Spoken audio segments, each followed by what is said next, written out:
Happy Halloween, everyone! Every year, I like to create a costumed or otherwise spooky photo project in honor of the holiday. In case you're new here, over the years I have challenged myself to create new and different projects using myself as my model. Halloween is when I let loose, and I often do some experimenting. And this year is no different. This year, my goal was a spooky, ghostly, smoky kind of a vibe, and this is what I came up with. In this video, I will share how I achieved this look. I'll share a few photos, and then members, I've shared the entire gallery of images from the shoot, plus an exclusive video where I go into more details about this project, like gear, studio setup, and editing. If you aren't a member, check out the join button below to learn more. And if you don't see the join button, there is a link in the description of this video that will take you to the same place. So last week, I shared with you all a video on my tips on creating costumed photo projects. It was basically my creative process. And if you haven't seen it, I will put a link to it up above so that you can watch it later. But for this video, I want to go through those steps and share how all of those things applied here in the creation of this project. And as a quick reminder, the steps or things that I think about on the way to my finished product are inspiration, budget, story, location or environment, planning, and how I think it will be received by my audience. Starting with inspiration. This is an idea that I've had for a long time, but I knew it would be challenging to carry out, so I put it off. Smoke is an element that you can't really totally control, and I just dreaded the idea of standing there trying to pose and be in the moment, being like spooky and mysterious, but also considering the smoke, like where it is, how it looks, if there's enough or too much. Plus, the smoke machine sets off my smoke detectors, so that was another challenge that I will talk about in a minute. My next consideration, for any project really, is budget.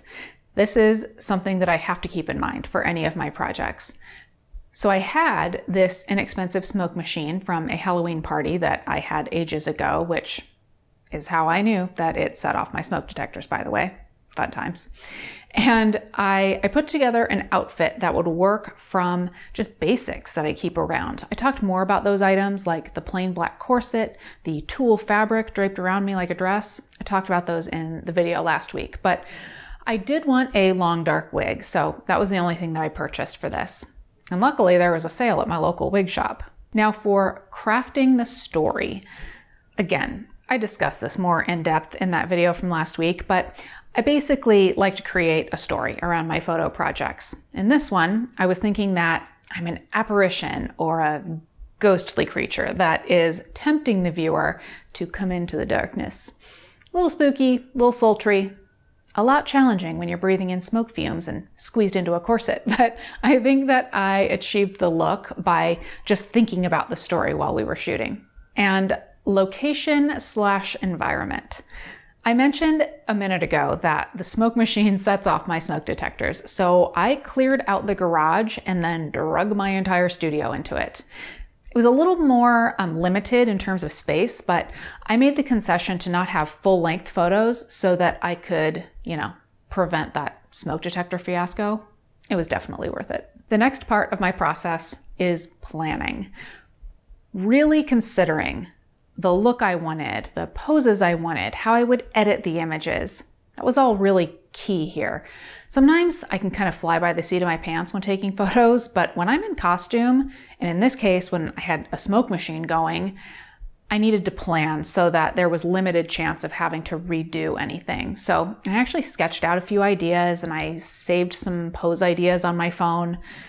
Over the years, I've gotten pretty good at knowing what will work for me and then sticking to the plan that I've made for myself. In this case, this planning also kept the actual shooting time pretty short, which was nice because, we were breathing in whatever that smoke is made of, which is gross. And last is how I think the whole project will be received by my viewers.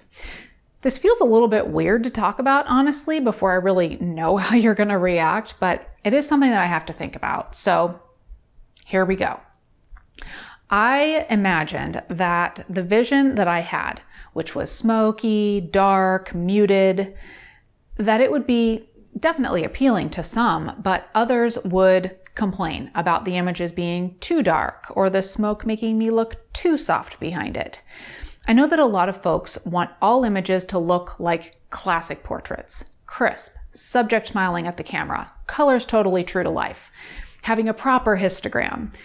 And that's cool, but I disagree. We all have our own idea of what a photo should look like. So I balanced what I wanted and then what I thought would be appealing to most of you. A couple more notes. Extra special thanks goes out to Raymond on this shoot because he really kept an eye on things while he was taking photos. I handed him the camera with what I thought the settings needed to be, and my instructions to him were just keep taking photos. I knew that we would need to take a lot of photos to get the smoke just right in just a fraction of them. And he did it while also making exposure adjustments when the smoke cleared or when I moved around. It was also helpful that he would press the button to make the smoke machine spit the smoke out while I fanned it into place before we each jumped back into our position for more photos. And you know what else? Shout out to the Nikon Z7 for having a big old buffer and the ability to autofocus in the low light and through the smoke. So members, check out your extra video and photos. I ended up with more photos than I expected for this project, which is always a nice surprise. So channel members, head to the community tab. Patrons and VIPs, there is a link for you down below to log in. Well, that's it, everyone. Before you go, I would love to know about a time when you challenged yourself to do a project that you maybe had put off because you knew it would be difficult. Or you know what, maybe you're still putting it off and you haven't done it yet. Let me know what your ideas are.